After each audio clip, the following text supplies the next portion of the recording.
Oi, gente, vamos falar mais um pouquinho. Então vamos.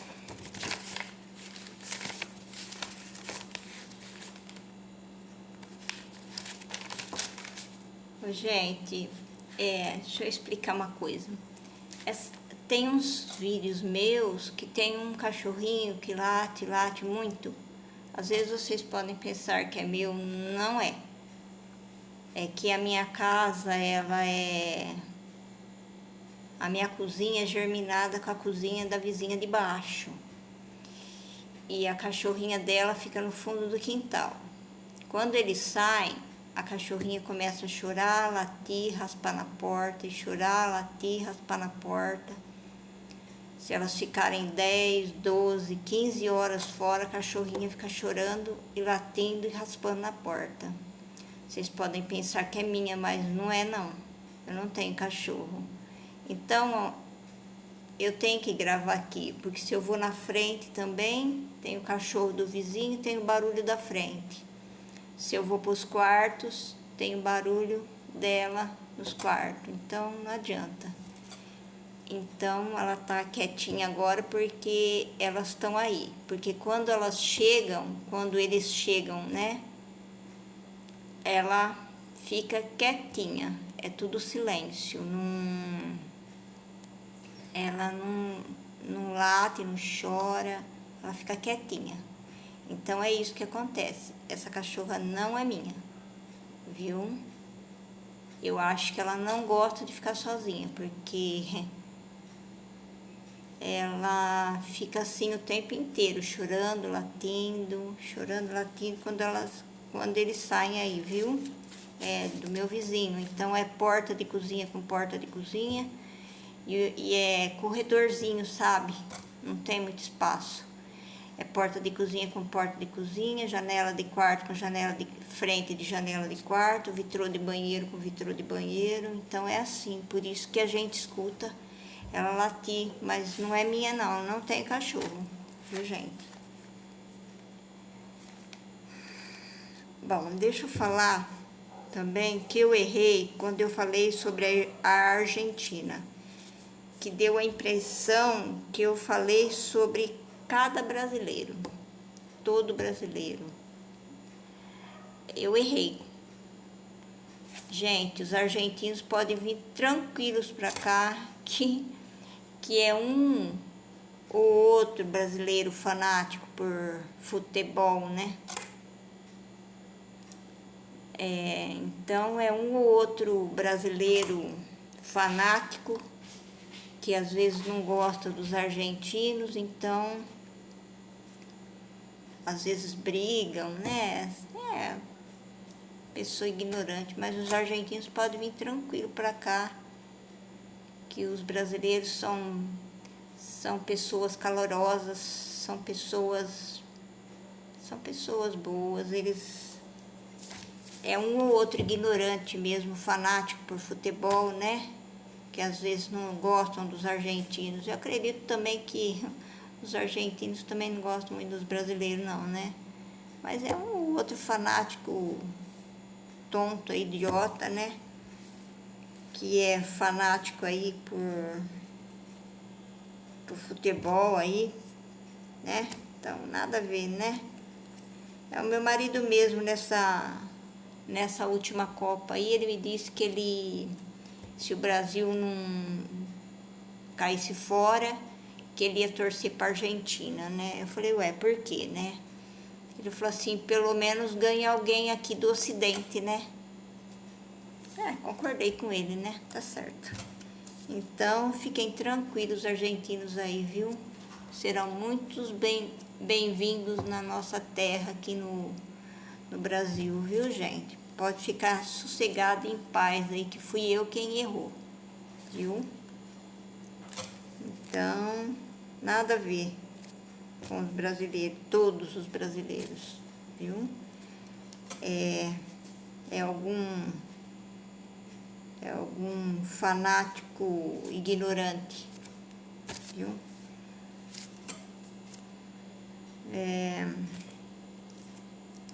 Vamos contar aí Ah, antes eu gostaria de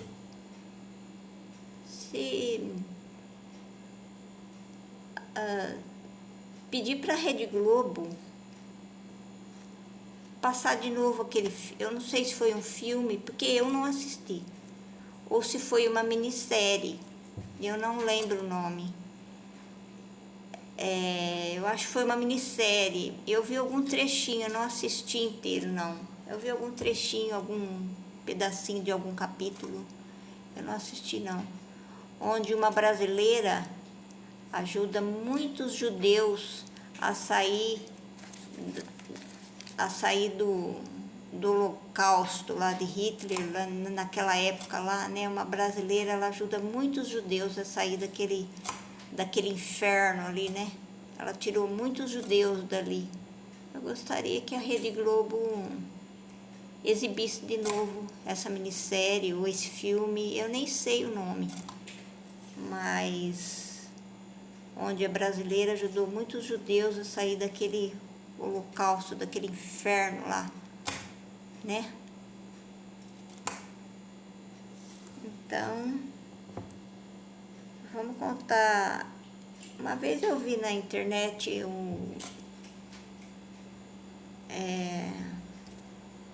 a história do diabo e do cavalo. Então, o diabo estava passando numa floresta, é mais ou menos isso. O diabo estava passando numa floresta e viu um cavalo amarrado. Daí ele foi lá e soltou o cavalo.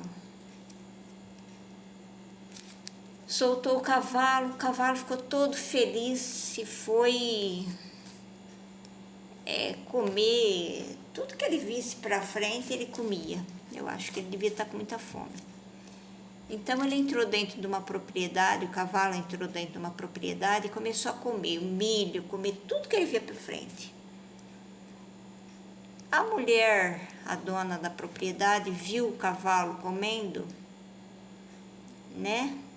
Comendo, estragando tudo ali. Ela pegou uma arma, matou o cavalo. Daí, o dono do cavalo ficou sabendo, foi lá, matou, é mais ou menos isso, gente, matou a mulher. Daí começou aquela matação, né? Daí, os filhos do dono da propriedade foram lá e mataram o dono da outra propriedade, que era dono do cavalo. Daí, daquela propriedade foram lá e mataram o filho do homem. E assim foi essa matança. Um matando o outro, um matando o outro. Pelo que um fez, a família inteira pagou, né? Daí, a última coisa que fizeram foram o que era dono do cavalo tacar fogo na propriedade do outro. Daí perguntaram pro diabo: diabo, por que você fez isso? Daí o diabo falou assim: mas eu não fiz nada, eu só soltei o cavalo. Conclusão da história, né, gente? O mal está em toda parte. O mal está em toda parte. Só que a gente se deixa levar pelo mal, né? E se a mulher tivesse pegado o cavalo e levado fora da propriedade dela, ou amarrado ele em outro lugar lá? Não ia dar mais certo, não é? E se eles resolvessem dar outro cavalo para o homem? Tem tanto jeito de consertar situações ruins, né?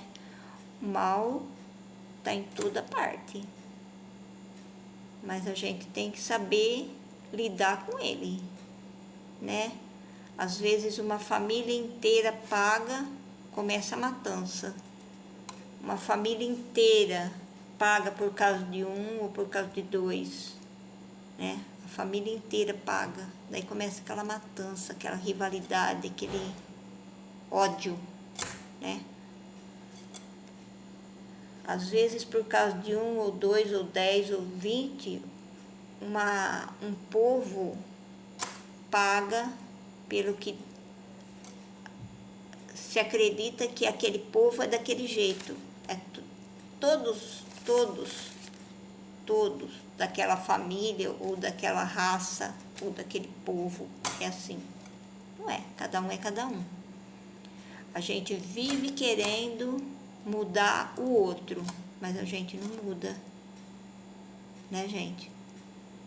A gente vive querendo mudar o outro, olhar lá para a vida do outro, mas nós mesmos não mudamos. A gente vive querendo lá falar assim, né? A gente vive lá falando, aquele lá é assim, assado assim. A gente vive querendo mudar o outro, mas a gente não muda mesmo. A gente não veio aqui mudar o outro. A gente veio mudar nós mesmos. Cada um vai ter que pagar pelos seus erros, pelos seus pecados. Cada um vai ter que assim, é a nossa reforma íntima, né? Gente, cada um tem os seus conflitos íntimos. Cada um sabe da sua luta diária. Cada um sabe do que tem mal nele. Ele vê mal nos outros. A gente costuma ver mal nos outros, mas a gente nunca vê o mal em nós, o nosso mal, né? Que é muito errado. A gente não veio mudar ninguém, não. A gente veio mudar a gente mesmo. Porque cada um vai ter que responder pelo que fez, né? Do seu. Cada um vai ter que responder pelos seus erros, pelos seus pecados. Com Deus é assim. Cada um vai ter que responder pelos seus erros, pelos seus pecados, pelos seus defeitos, né? Então, nós não viemos mudar o outro, nós viemos mudar nós mesmos, né? Não tem como, né?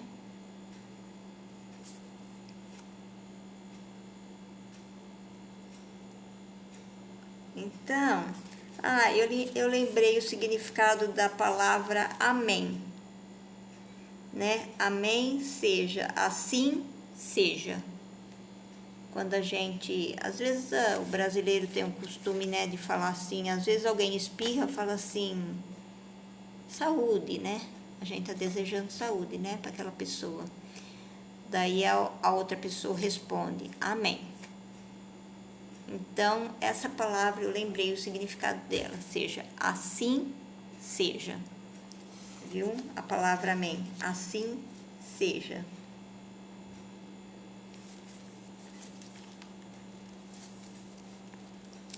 Então, espiritualmente falando, nós não viemos aqui mudar os outros, nós viemos mudar nós mesmos, né? Porque nós somos espíritos eternos. Jesus falava, a felicidade não é deste mundo, porque felicidade, o que a gente tem na realidade não é felicidade. Às vezes a gente tem momentos de alegria, pode ver, são coisas assim, passageiras, né? Então, a felicidade não é deste mundo. É que mundo? Quando a gente atingir o paraíso, né? Quando a gente atingir o paraíso, a gente vai atingir a felicidade total, a felicidade do espírito mesmo. Quando chega o Natal, o Ano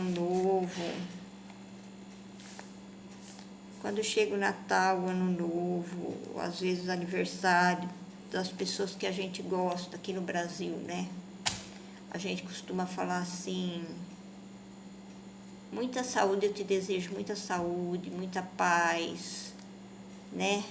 Muitas alegrias, né? Dinheiro também, né? Mas a primeira coisa que a gente fala é isso aí. Muita saúde, muita paz, que Deus te abençoe, né? Eu costumo falar assim, que Deus te abençoe você e sua família, né? Então, a gente realmente quer isso. Primeiro lugar, para a família, para os parentes, para os amigos, para os vizinhos. Muita saúde, muita paz. A gente costuma falar assim, os brasileiros. O resto a gente corre atrás, né? E eu acho que o mundo inteiro, eu acho que quando chega nessas épocas, o mundo inteiro fala isso. Eu acredito, né? Para as pessoas que a gente ama, né? Muita saúde, muita paz, muita alegria, né? Mas em primeiro lugar é a saúde e a paz. Então, gente, eu não quero impor minha crença pra ninguém não, viu? Eu não vim aqui impor, falar assim, vocês têm que acreditar nisso, viu? Eu não quero impor, não.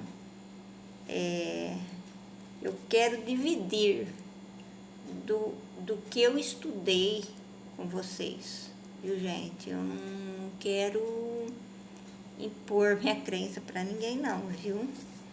Vocês acreditem em Deus da forma que vocês quiserem. Mas se fosse diferente do que eu falo, Deus estaria lá de braços cruzados, sem fazer nada. A gente vai ter que pagar as nossas dívidas, né? Não é? Deus não tá vendo tudo de braços cruzados e não tá fazendo nada. É porque Ele tá fazendo. Desde o começo dos tempos, desde que Ele criou o homem, Ele tá fazendo. Mas o homem não aprende, né? Eu vejo aqui dentro de casa mesmo, com os gatos, eu tenho bastante gato aqui. Eu vejo aqui uma que bate na outra, essa uma apanha de outra. É assim, aqui. Aqui elas costumam brigar, a maioria é fêmea. Então, assim, quando uma bate na outra, logo vem uma outra que bate nela. E daí, consequentemente, aquela outra, ela também apanha de outro. É assim aqui. Então, é assim. Se Deus não fizesse nada, ele estaria de braço cruzado lá, olhando toda essa parafernália acontecendo no mundo. Não, né, gente? Ele não está de braço cruzado. Então, eu não quero... Quando a gente às vezes julga uma pessoa, né? A gente julga às vezes errado, porque só Deus tem o direito de julgar a gente, né? A gente julga errado, né? Uma pessoa. Às vezes tem uma pessoa ruinzinha numa família, a gente pensa que a família inteira é ruim. Não é, gente, não é assim. Cada um é cada um, né? E cada um que vai pagar o seu.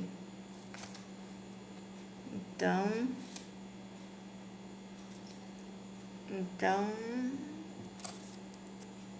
é bom que a gente só faça coisas boas, as coisas boas mesmo para os outros, né? Porque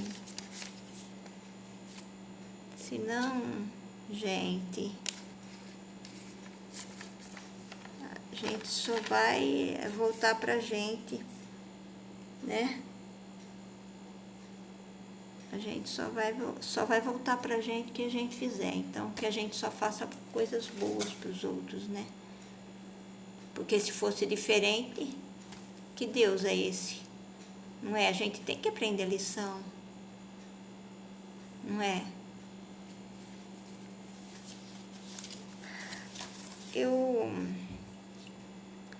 O nosso presidente, ele errou quando ele não soube analisar certo as situações do que aconteceu lá 83, 85 anos atrás. Na minha opinião, o nosso presidente não soube. Ele errou ali o Holocausto. Nada a ver, né, com a situação que aconteceu lá 83 anos atrás, 85, com o que está acontecendo agora. Ele errou. Eu acho que, na minha opinião, ele errou. Nesse julgamento aí, ele errou. Mas eu acho que, como o mundo inteiro, ele está, assim, procurando, sedento de encontrar paz no mundo, né? Então, ele fez uma análise errada, ele não soube analisar as situações, eu acho, né?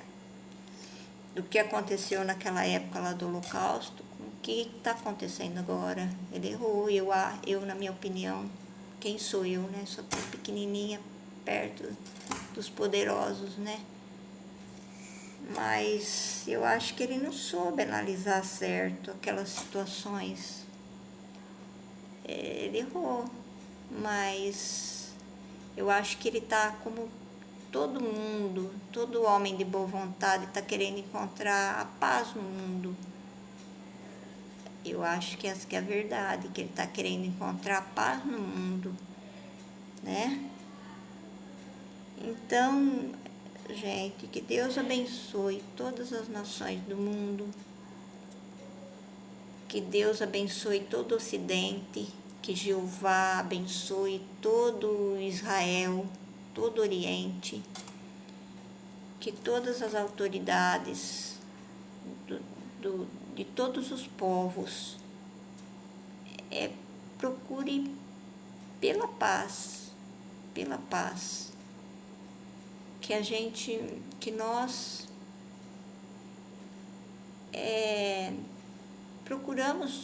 procuremos o caminho da paz, né? Que a paz reine no mundo, que Deus, que Jeová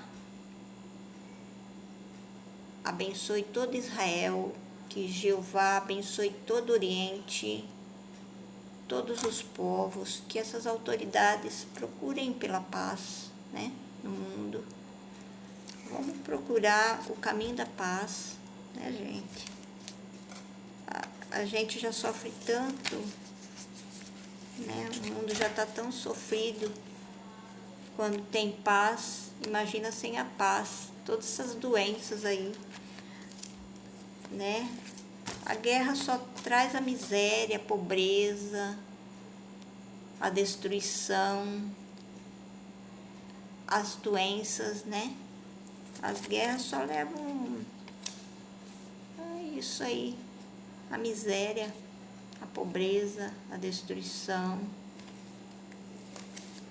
Vamos ver se a gente consegue encontrar o caminho da paz, né, gente? Vamos ler algumas coisas aqui.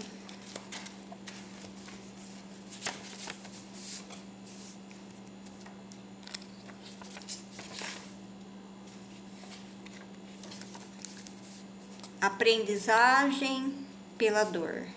Refere-se à dor como se ela se te constituísse punição imerecida, injustificável, interferência nas atividades da tua existência.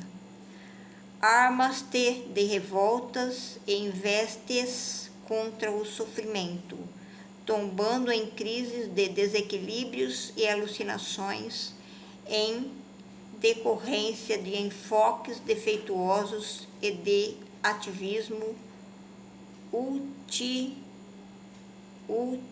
utilitarista que te analisam a vida. A dor, no entanto, resulta de uma necessidade imperiosa da evolução. Sem ela, dificilmente conseguirias bendizer a felicidade, da mesma forma que, sem o concurso da sombra, não te darias conta da elevada mensagem da luz. Não conhecendo a enfermidade, sentir-te-ias sem condição de valorizar a saúde. A dor pode ser considerada como um forceps de que se utiliza a vida para arrancar as belezas nas almas calcetas, que jazem prisioneiras das couraças do primitivismo ancestral. Quando, no entanto, o ser é dúcido e acessível à dor, nele funciona como um arco delicado que tange no violino dos sentimentos, leves acordes de uma balada sublime de amor. Com o seu concurso nascem os heróis e se forjam os santos.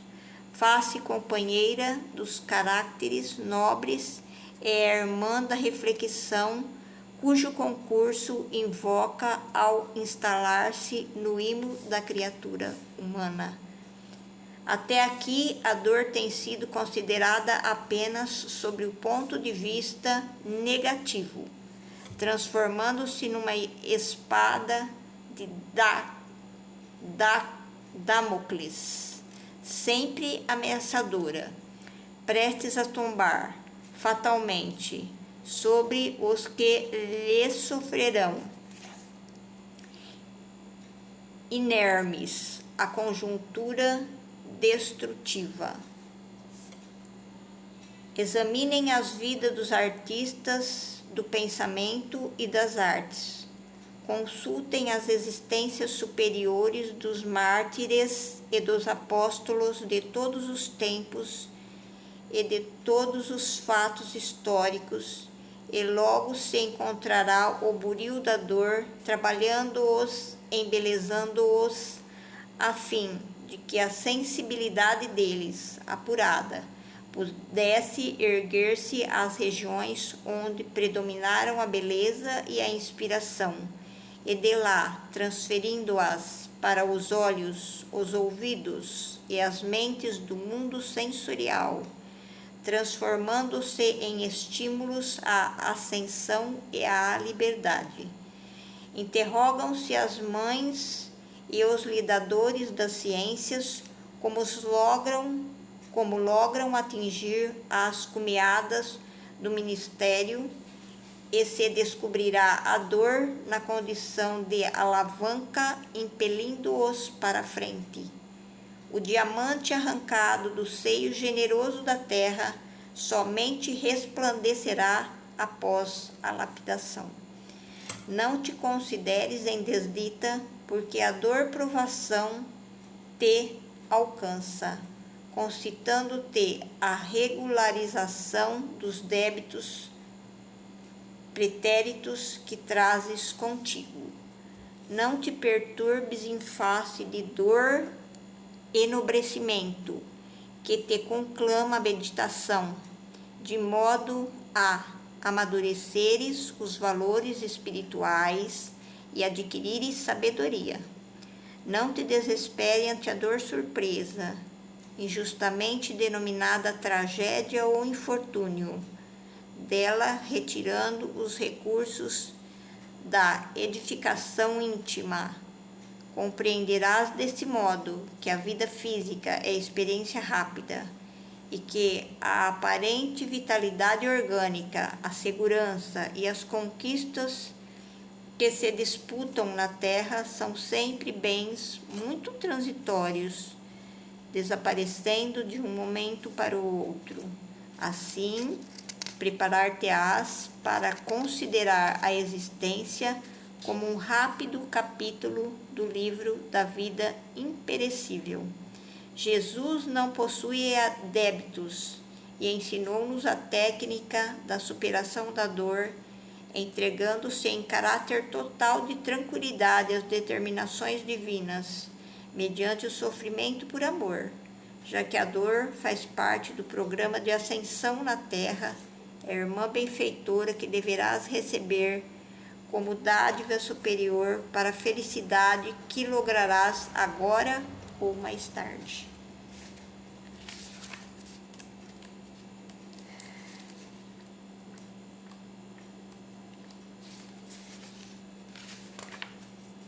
Sempre com Deus. Na treva exterior e íntima, Deus é claridade. Na guerra incessante e impiedosa, Deus é paz.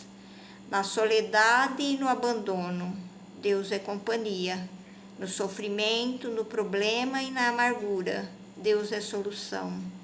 No trabalho e na dificuldade, Deus é apoio. Na emergência e no desespero, Deus é auxílio. No fracasso e na queda, Deus é misericórdia.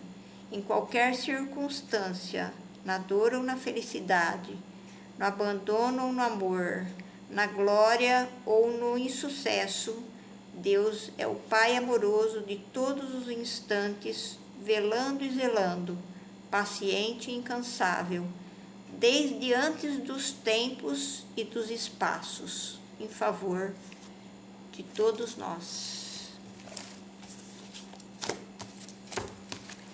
Vou ler alguma coisa aqui do Evangelho, né?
Gente, eu tô procurando alguma coisa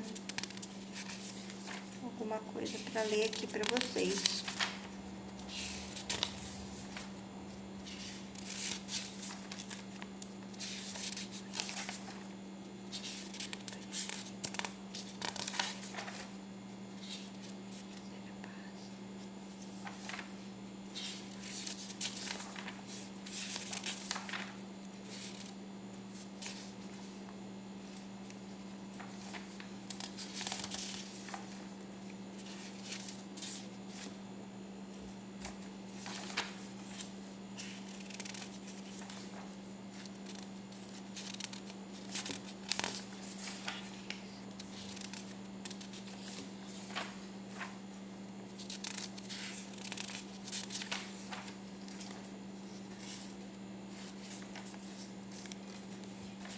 Aqui, vamos ver esse aqui.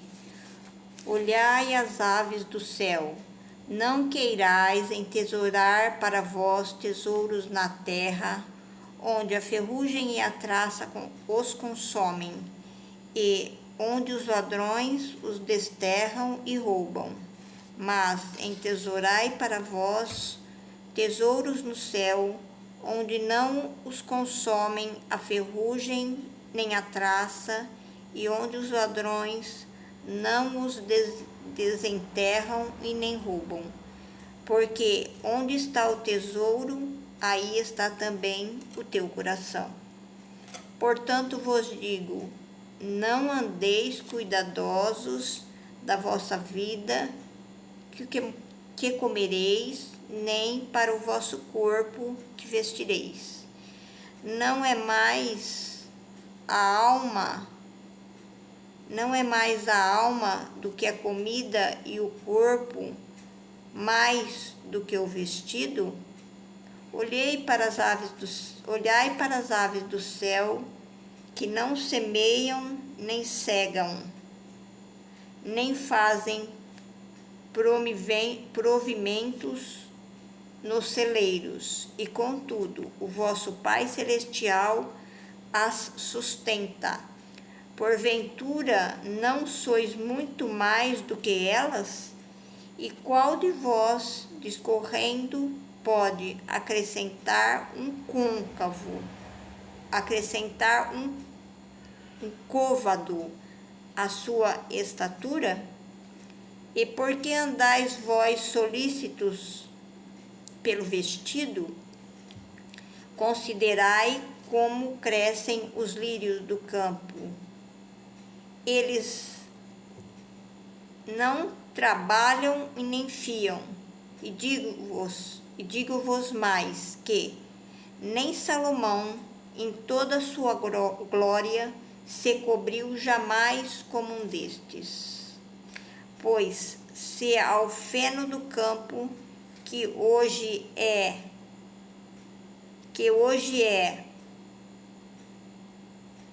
e amanhã é lançado no forno, Deus veste assim, quanto mais a vós, homens de pouca fé, não vos aflijais, dizendo: que comeremos, ou que beberemos, ou com que nos cobriremos? Porque os gentios é que se cansavam por essas coisas, porquanto o vosso Pai sabe que tendes necessidade de todas elas. Buscai primeiramente o reino de Deus e a sua justiça, e todas essas coisas se vos acrescentarão. E assim não andeis inquietos pelo dia de amanhã, porque o dia de amanhã a si mesmo trará o seu cuidado. Ao dia basta a sua própria aflição. Mateus, versículo 19, 21, 25, 34.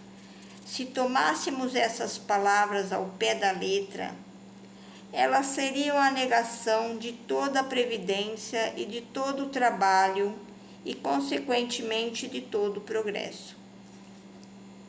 Seguindo este princípio, o homem se reduziria a um espectador passivo. Suas forças físicas e intelectuais não seriam postas em atividade.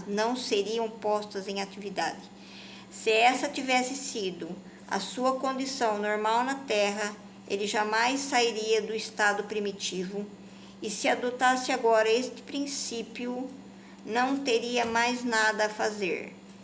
É evidente que não poderia ter sido esse o pensamento de Jesus, porque estaria em contradição com o que ele já dissera em outras ocasiões, como no tocante às leis da natureza. Deus criou o homem sem roupas e sem casa, mas deu-lhe a inteligência para produzi-las. Não se pode ver nessas palavras, portanto, mais do que uma alegoria poética da providência que jamais abandona os que nela confiam, mas com a condição de que também se esforcem. É assim que, se nem sempre os socorre com ajuda material, inspira-lhe os meios de saírem por si mesmos de suas dificuldades. Deus conhece as nossas necessidades e a elas provê, conforme for necessário. Mas o homem, incansável nos seus desejos, nem sempre contenta-se com o que tem. O necessário não lhe basta. Ele quer também o supérfluo. E é então que a providência o entrega a si mesmo. Frequentemente, se ele se torna infeliz por sua própria culpa e por não haver atendido às advertências da voz da consciência, e Deus o deixa sofrer as consequências, para que isso lhe sirva de lição no futuro. A terra produz o suficiente para alimentar a todos os seus habitantes. Quando os homens souberem administrar a sua produção segundo as leis de justiça, caridade e amor ao próximo, a terra produz o suficiente para alimentar a todos os seus habitantes. Quando os homens souberem administrar a sua produção segundo as leis de justiça, caridade e amor ao próximo. Quando a fraternidade reinar entre os povos, como entre as províncias de um mesmo império, o que sobrar para um determinado momento suprirá a insuficiência momentânea do outro, e todos terão o necessário.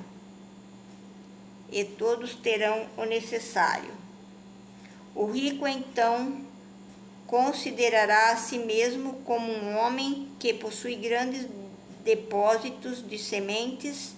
Se as distribuir, elas produzirão ao cêntuplo para ele e para os outros. Mas se as comer sozinho, se as desperdiçar e deixar que se perca o excedente do que comeu, elas nada produzirão.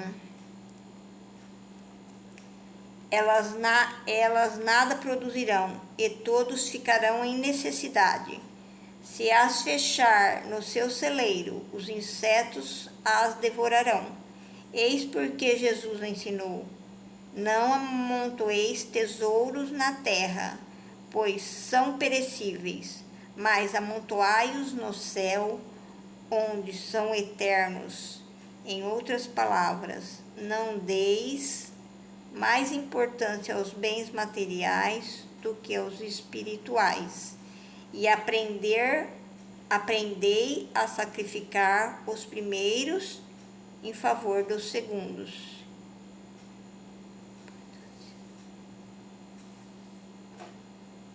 Então, a gente tem que aprender a sacrificar os bens materiais em favor dos bens espirituais.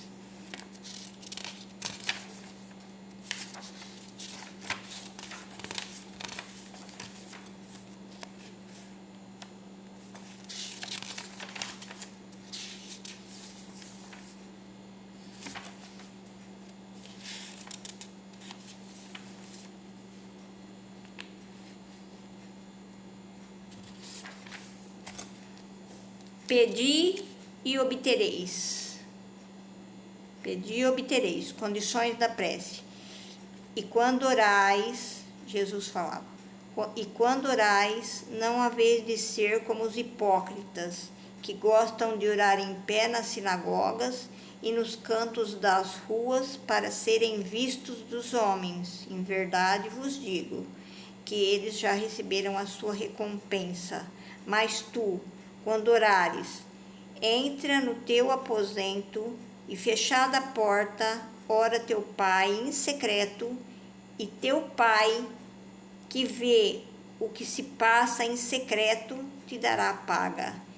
E quando orais, não faleis muito como os gentios, pois cuidam que pelo seu muito falar serão ouvidos. Não quererais, portanto, parecer-vos com eles, porque o vosso Pai sabe que vos é necessário primeiro que vós lhes peçais. Mas quando vos puserdes em oração, se tendes alguma coisa contra alguém, perdoai-lhe, para que também o vosso Pai que estais nos céus vos perdoe os vossos pecados. Porque se vós não perdoardes, também o vosso Pai que estais nos céus não vos há de perdoar os vossos pecados. Tá? Em Marcos, São Marcos, né? E propôs também, a primeira que eu li aqui está em Mateus, a segunda está em Marcos. E propôs também esta parábola a uns que confiavam em si mesmos, como se fossem justos, e desprezavam os outros. Subiram 2 homens ao templo a fazer a oração, um fariseu e o outro publicano. O fariseu, posto de pé, orava no seu interior dessa forma: Graças te dou, meu Deus, porque não sou como os demais homens, que são uns ladrões, uns injustos, uns adúlteros, como é também este publicano. Jejuo 2 vezes por semana, pago o dízimo de tudo o que tenho. O publicano, pelo contrário, posto lá de longe, não ousava nem ainda levantar os olhos ao céu, mas batia no peito, dizendo: Meu Deus, sê propício a mim, pecador. E digo-vos que este voltou justificado para a sua casa, e não o outro, porque todo o que se exalta será humilhado, e todo o que se humilha será exaltado. Isso está em Lucas. As condições da prece foram claramente definidas por Jesus. Quando orardes, diz ele, não vos coloqueis em evidência, mas orai em secreto. Não fingi orar demasiado, porque não será pelas tuas palavras que sereis atendidos, mas pela sinceridade delas. Antes de orar, se tiverdes qualquer coisa contra alguém, perdoai-a, porque a prece não poderia ser agradável a Deus se não partisse de um coração purificado de todo sentimento contrário à caridade. Orai, enfim, com humildade, como publicano, e não com orgulho, como o fariseu. Examinai os vossos defeitos e não as vossas qualidades, e se vos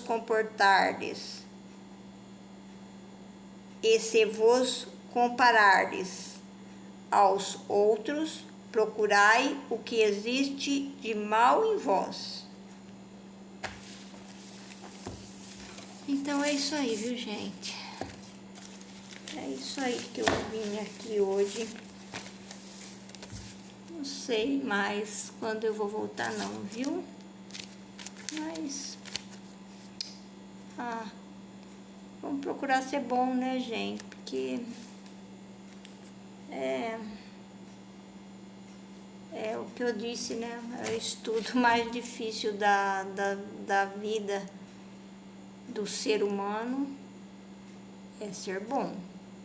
É ser bom mesmo, né? O estudo mais difícil do ser humano é ser bom. A gente vai ter que ser bom para chegar no paraíso de Jesus, no céu dos católicos. A gente vai ter que ser bom, mas é muito difícil.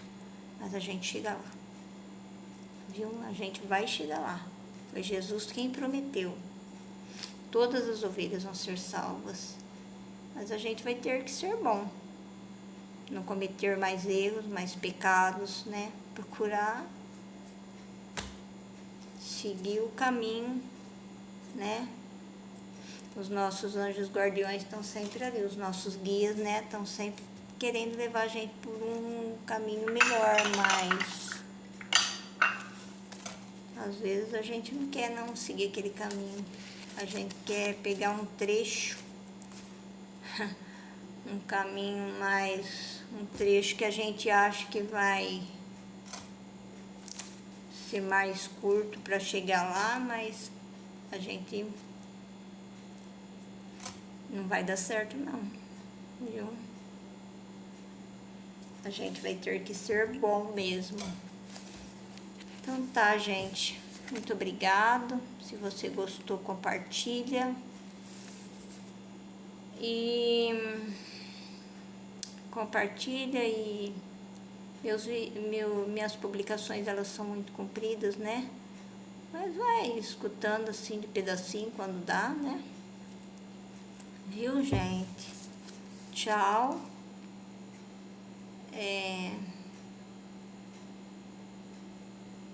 Tchau, paz, muita saúde para todo mundo, para o mundo inteiro, para todo o universo, viu? Para todo o planeta Terra. Que Deus abençoe todas as nações, todos os povos, que a gente consiga encontrar a paz, né? Que todos os poderosos de todas as nações queiram a paz, né? Que todos eles queiram a paz, que a gente encontre a paz, né? A saúde, a paz, né? Deus vai dando para nós a saúde, vai dando paz. Se a gente quiser correr atrás da paz, né? Então, é isso aí. Tchau, gente. Tudo de bom. Que Deus abençoe todos os povos de todo o universo, não só do planeta Terra, de todo o universo, que todos os povos do universo encontrem a paz, a saúde e a paz. Obrigada, gente.